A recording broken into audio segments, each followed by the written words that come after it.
আর চতুর্থ সোমবার দুটো দিনেই করবেন। আপনারা নিজেদের নাম গোত্র এগুলো জানিয়ে নিজের মনস্কামনা জানিয়ে, এটা ঠাকুরের কাছে দেওয়ার দরকার নেই, এটা নিজেদের ঠাকুরের আসনে বাড়িতে রাখবেন। মনে কিন্তু ভালো করবে, বিয়ে ভালো জায়গায় হবে, ভালো স্বামী ভাগ্য তৈরি করে। এবং যারা বিবাহিত, সন্তানের জায়গায় সমস্যা হচ্ছে, সন্তান হচ্ছে না বিয়ের পরে, কিংবা ধরুন বিয়ে হতে চাইছে না, ভেঙে যাচ্ছে, বারবার কেটে যাচ্ছে, বারবার যোগাযোগ রাখবেন। আবার পরে যে চতুর্থ সোমবার সেই দিন আবার এটাকে জলে দিয়ে আবার আর একটা বেলপাতা করবেন, সেটা আবার 2 সপ্তাহ রাখবেন, দিয়ে আর রাখতে হবে না। এইটা অবশ্যই পালন করুন। দ্বিতীয় আর চতুর্থ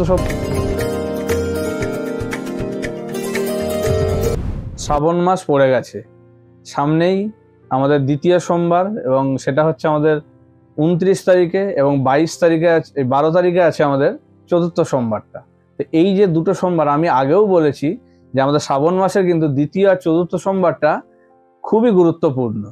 তো এইগুলোকে কিভাবে পালন করব, এবং শ্রাবণ মাসে আমাদের কি শিবের মাস, সবাই আমরা শিবের মাথায় জল ঢালতে যাই, অনেকেই বিভিন্নভাবে শিবের পূজা করি, যাতে আমরা ভালো ফল পাই বা এই জিনিসটা যাতে আশীর্বাদ আমাদের মাথায় পড়ে।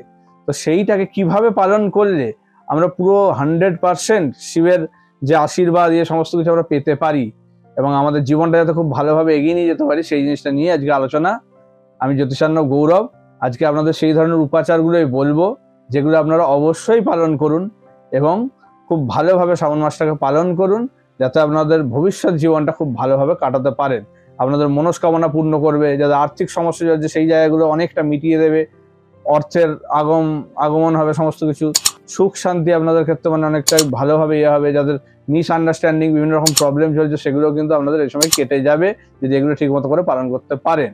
পারিবারিক জীবনে সুখ শান্তি স্বাচ্ছন্দ্য সমস্ত কিছু কিন্তু ডেকে আনবে এই শ্রাবণ মাসের কিছু আমাদের পালন করা যদি রীতিনীতি কিছু মেনে চলি। যেমন আমাদের ক্ষেত্রে আমি তো বললাম যে সোমবারটা বিশেষ করে করা হয়, কিন্তু এছাড়াও মঙ্গল আর শনিবারটাও কিন্তু বিরাট গুরুত্বপূর্ণ এই শ্রাবণ মাসের জন্য। এটা কিন্তু অনেকেই আমরা জানি না। বিশেষ করে মঙ্গলবারটা বিবাহিত অবিবাহিত যে কোনো ধরনের মহিলা কিন্তু পালন করতে পারেন। গৌরী মঙ্গল ব্রত এটা কিন্তু করে। তো এই জিনিসটা মঙ্গলবার দিনটা কিন্তু আপনাদেরকে উপোস থাকতে হবে, কিছু খাওয়া চলবে না, এই দিনটা ফাস্টিং করতে হবে। যারা অবিবাহিত তাদের ক্ষেত্রে নুন খাওয়াটা চলবেই না, ঠিক আছে, নুনের কোনো কিছু জিনিস ওই দিনটা চলবেই না খাওয়া। আর যারা বিবাহিত তারা নুন চিনির শরবত এসব খেতে পারেন, নুন খেতে পারেন, অসুবিধা নেই, কিন্তু উপোস থাকতে হবে ওই দিনটা।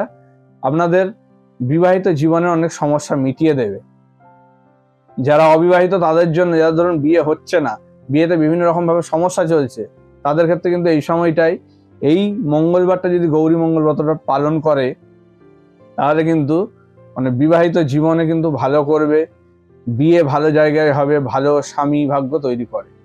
এবং যারা বিবাহিত তাদের জন্য মানে স্বামীর উন্নতি, স্বামীর সঙ্গে তাদের সম্পর্ক, স্বামীর টাকা পয়সার জায়গা, আর্থিক জায়গা, সমস্ত কিছু কিন্তু ভালো জায়গায় নিয়ে যায়। তো এইটা একটা গেল মঙ্গলবার। যারা শত্রুতার কবলে পড়ে আছেন, শত্রুতার জন্য ভুগছেন, তাদের জন্য শ্রাবণ মাসের শনিবার, বিশেষ করে তৃতীয় শনিবারটা থেকে শুরু করবেন। তৃতীয় শনিবার থেকে 8খানা শনিবার পর পর কিন্তু আপনাদের মানে নিরামিষ খাওয়াটা করতেই হবে, শিবের পুজো দিতে হবে, 7টা নীলফুল দিয়ে শিবের পুজো দেবেন। 8খানা শনিবার এই শ্রাবণ মাসের তৃতীয় শনিবার থেকে শুরু করে এটা কিন্তু অবশ্যই করতে হবে। তাহলে কিন্তু আপনারা খুব ভালো জায়গায় যাবেন। আপনাদের যত যাই ক্ষতি করার চেষ্টা করুক, হিংসা করুক, সেইগুলো অনেকটাই আপনারা কিন্তু কাটিয়ে বেরিয়ে যেতে পারবেন।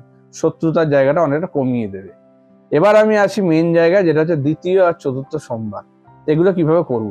দেখুন, এই সময় দ্বিতীয় আর চতুর্থ সোমবারে আপনারা যেটা করবেন, নর্মাল যেমন অভিষেক করা হয় পঞ্চামৃত দিয়ে, দুধ, ঘি, মধু, চিনি, দই এগুলো দিয়ে তো করছেন। এছাড়াও আপনারা যেটা করবেন, মানে সঙ্গে কিছু 5 রকমের ফল আপনারা কিন্তু দেবেন। তার মধ্যে বিশেষ করে বেলটা যেন অবশ্যই থাকে, এবং ওই বেলে 5খানা সিঁদুরের টিপ আপনারা এই অনামিকা আঙুল দিয়ে দেবেন। এবং সেই জিনিসটা আপনারা কিন্তু মানে একটা কোনো মনস্কামনা জানিয়ে বাড়িতে সেটা ঠাকুরের আসনে রেখে দেবেন। ওই দ্বিতীয় সোমবারে আর চতুর্থ সোমবারে দুটো দিনেই করবেন। আপনারা নিজেদের নাম গোত্র এগুলো জানিয়ে নিজের মনস্কামনা জানিয়ে, এটা ঠাকুরের কাছে দেওয়ার দরকার নেই, এটা নিজেদের ঠাকুরের আসনে বাড়িতে রাখবেন, মন্দিরে বা কিছু দেওয়ার দরকার নেই, ঠিক আছে। আপনার মন্দিরে অন্য দিনে দিতে পারেন, কিন্তু এইটা ওই দিন করে রাখবেন বেলটা, ঠিক আছে? এবং সেইটা আপনারা পরের 3 দিন পরে ওটাকে কোনো একটা জলে বা কোথাও দিয়ে দেবেন, গঙ্গা হলে বেশি ভালো হয়, অবশ্যই এটা দেবেন, এতে আপনাদের মনস্কামনা পূর্ণ হবে।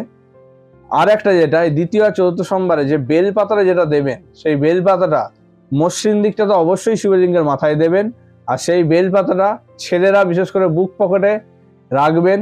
ওই দিনের মানে দেওয়ার কিছুক্ষণ পরে ওটা তুলে নেবেন, নিজেরটাই তুলবেন, অন্যেরটা নয়, নিজেরটা তুলে নিয়ে সেটাকে কোনো একটা প্যাকেটে হোক কিছুতে হোক নিয়ে জামার বুক পকেটে রাখবেন, অথবা নিজের পার্সে রাখতে পারেন। আর মেয়েরাও নিজেদের শাড়ির আঁচলে হোক বা কাপড়ের আঁচলে হোক অথবা পার্সের মধ্যে ক্যারি করতে পারেন। বেলপাতার একটা নিজস্ব ভাইব্রেশন আছে, এটা কিন্তু শিবলিঙ্গের ভাইব্রেশনটাকে ও কিন্তু অ্যাকসেপ্ট করে। তো সেই ভাইব্রেশনটা কিন্তু আপনার শরীরের মধ্যে দিয়ে কিন্তু কাজ করবে। এটা 2 সপ্তাহ রাখবেন, আবার পরের যে চতুর্থ সোমবার সেই দিন আবার এটাকে জলে দিয়ে আবার আরেকটা বেলপাতা করবেন, সেটা আবার 2 সপ্তাহ রাখবেন, দিয়ে আর রাখতে হবে না। এইটা অবশ্যই পালন করুন। দ্বিতীয় আর চতুর্থ সোমবারে এই জিনিসটা করতেই হবে, করলে কিন্তু আপনারা নিজেদের চেঞ্জটা নিজেরাই বুঝতে পারবেন।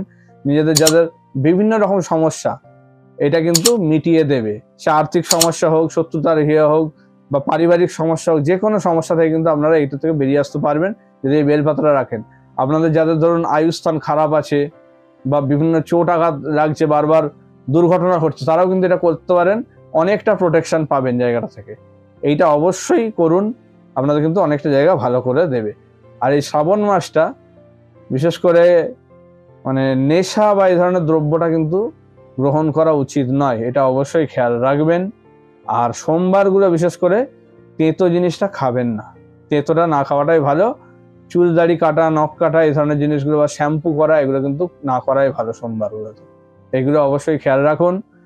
আর যে সমস্ত অবিবাহিত মেয়েদের ধরুন মাঙ্গলিকের সমস্যা আছে, কি ধরুন বিবাহিত আর কি হওয়ার জন্য যে হচ্ছে প্রবলেম হচ্ছে, কিছু সন্তানের জায়গায় সমস্যা হচ্ছে, সন্তান হচ্ছে না বিয়ের পরে, কিংবা ধরুন বিয়ে হতে চাইছে না, ভেঙে যাচ্ছে, বারবার কেটে যাচ্ছে, বারবার যোগাযোগ হচ্ছে, নষ্ট হয়ে যাচ্ছে, তাদের ক্ষেত্রে 16টা সোমবার, বিশেষ করে দ্বিতীয় সোমবার থেকে শুরু করুন, 16টা সোমবার উপোস করুন এবং শিবের পুজো দিন, এতে কিন্তু আপনাদের এই দোষটা অনেকটা কেটে যাবে।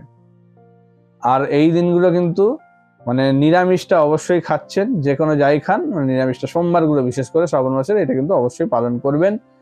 ওং নমঃ শিবায় মন্ত্রটা 108 বার পাঠ করে পুজো করবেন, এবং যদি পারেন একটা রুদ্রাক্ষের যে মালা পাওয়া যায় সেই মালাটা পরে এই দিনে পুজোগুলো দেবেন, সোমবারগুলোতে বিশেষ করে যখন শিবের মাথায় জল ঢালছেন বা যাই কিছু করছেন সেই পুজোর সময় অন্তত এই রুদ্রাক্ষের মালাটা নিজের গলায় রাখুন।